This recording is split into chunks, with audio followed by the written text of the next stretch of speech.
Assalamualaikum warahmatullahi wabarakatuh.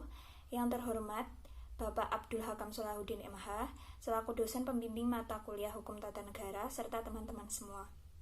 Sebelumnya, terima kasih kepada Bapak dosen pembimbing yang telah memberikan kesempatan kepada kami untuk memaparkan sedikit materi pada pertemuan kali ini. Perkenalkan, nama saya Friski Amelia Putriwijaya dengan NIM 12103201017 serta rekan saya Zulfa Labilatul Mufidah dengan NIM 1261032011016 dan Rizky Eka Saputra dengan NIM 1261032011032. Selanjutnya, rekan saya akan menyampaikan materi dengan judul Asas Desentralisasi, Dekonsentralisasi, dan Tugas Pembantuan.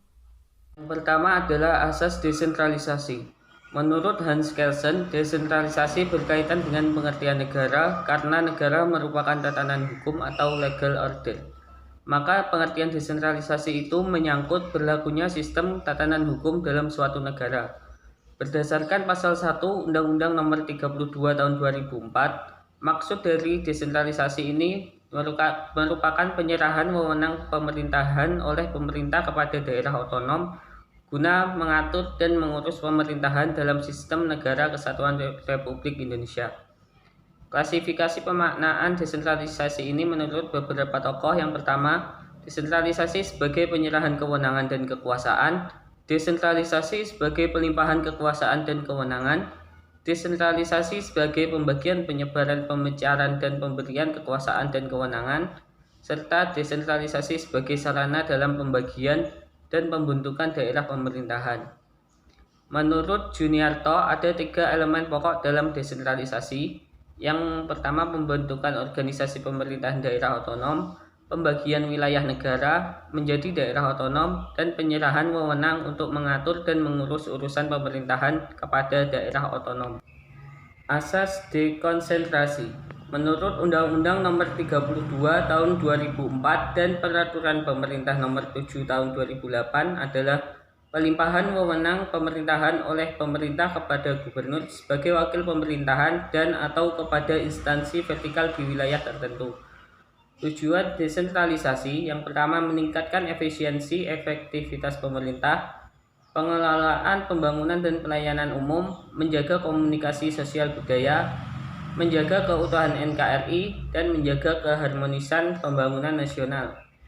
Kelebihannya, mengurangi keluhan terhadap kebijakan pemerintahan pusat di daerah seminimal mungkin, memungkinkan otoritas lokal untuk berkomunikasi dengan pemerintahan pusat mengenai perencanaan dan implementasi pembangunan ekonomi, memungkinkan hubungan langsung antara pemerintahan dan rakyat, membantu dan memastikan implementasi kebijakan ekonomi, administrasi, dan politik nasional, menjaga kesatuan dan integritas nasional.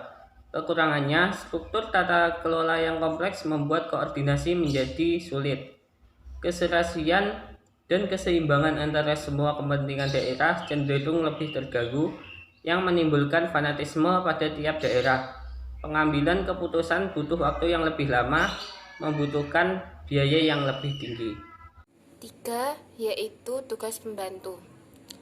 Pada pasal 12 Undang-Undang Nomor 5 Tahun 1974 menjelaskan bahwa penugasan menjadi wewenang pemerintah atau pemerintah atasannya guna untuk menyediakan anggaran dan penyusunan rencana kegiatan, sedangkan daerah hanya melaksanakan sebuah tugasnya untuk bertanggung jawab atas sebuah kegiatan tersebut.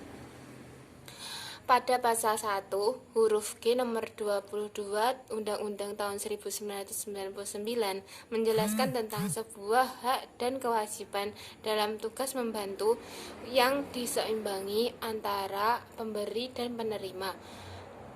Tugas pembantu hanya bisa sampai ke kepala desa.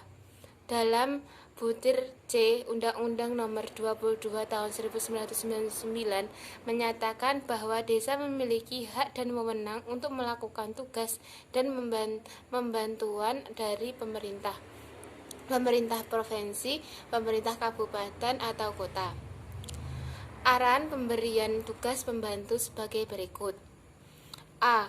Pemerintah pusat dapat memberi tugas pembantu kepada pemerintah daerah, provinsi, kota, kabupaten, dan desa.